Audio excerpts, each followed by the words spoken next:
بعض چیزیں، بعض واسطے، بعض سپورٹ عنوان کو، چیز کو دباؤ ڈالنے کے لیے،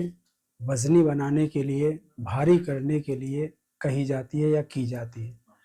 معصومین علیہ السلام کو کبھی نسیان، فراموشی وغیرہ طاری نہیں ہوتی۔ ان کی نگاہوں کے سامنے جو چیز ہو چکی ہوتی ہے وہ ہمیشہ ان کو یاد رہتی ہے۔ لیکن ہم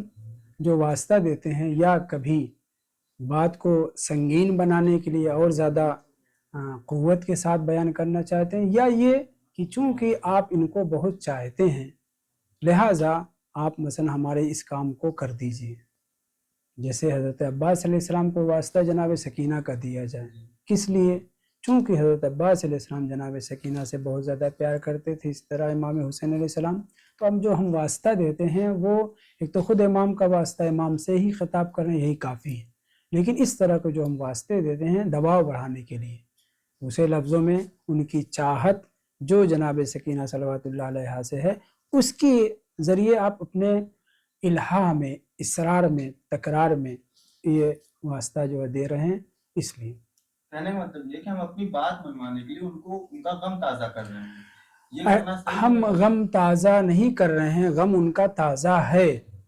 معصومین علیہ السلام کا غم تازہ ہے، اسی لیے امام زمان علیہ السلام کے لیے ہم دعائے ندبہ میں کیا پڑھتے ہیں کہ صبح و شام میں آپ کے اوپر غم گریہ کرتا ہوں۔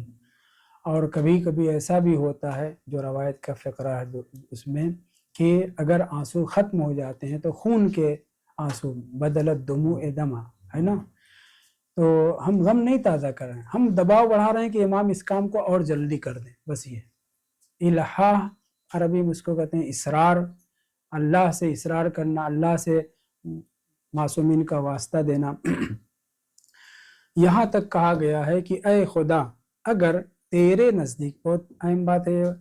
تیرے نزدیک اگر اہل بیت طاہرین سے زیادہ بہتر، پسندیدہ، پیاری مخلوق ہوتی تو ہم اس کا واسطہ دیتے۔ دیکھیں کتنی بڑی بات ہے، یعنی کیا اہل بیت پیارے نہیں؟ بہت پیارے ہیں، اللہ کو سب سے زیادہ مخلوق پیاری جو ہے اہل بیت طاہرین ہے، لیکن ہم اپنے دعا میں بات کو وزنی کرنے کے لیے اور خدا سے منوا لینے کے لیے یہ کہتے ہیں کہ پالنے والے، یہ تو ہم اہل بیت کا واسطہ دے رہے ہیں کیونکہ یہ تیرے پیارے بندے ہیں، لیکن اگر ان سے بھی زیادہ پیارے ہوتے تو اپنی بات منوانے کے لیے، اپنا کام کرانے کے لیے ہم اس بڑے سورس کو لگا دیتے۔ یہاں پہ اہل بیت کی توہین نہیں ہے، ان کا اتنا مقام و مرتبہ ہے کہ ہم ان کا واسطہ دے رہے ہیں، لیکن بندہ اپنے خود غرضی کہہ لیجئے، اپنے کام کو نکالنے کے لیے یہ بھی کہتا ہے کہ بھائی اس سے بڑا میرے پاس واسطہ نہیں، اگر اس سے بڑا واسطہ ہوتا تو وہ میں جھونک دیتا، ہے نا، سورس، اس سے بڑا سورس ہوتا تو میں وہ لگا دیتا، آپ میرا یہ کام کر دیجئے، میں ہی مثلا میں ان کو لے کر کے آئیں۔ تو اہل بیت طاہرین علیہ السلام کو جو ہم واسطہ دیتے ہیں حضرت سکینہ صلوات اللہ علیہ کا، یا اس طرح کے جو واسطے ہیں، وہ صرف ہمارا یہ مقصد ہے کہ ہم آپ کا غم نہیں تازہ کر رہے ہیں، غم تو آپ کا تازہ ہے، ہم یہ چاہ رہے ہیں کہ ہمارا یہ کام جلدی سے ہو جائے۔ جی اور کوئی سوال درس سے متعلق؟ الحمدللہ رب العالمین، صلی اللہ علیہ محمد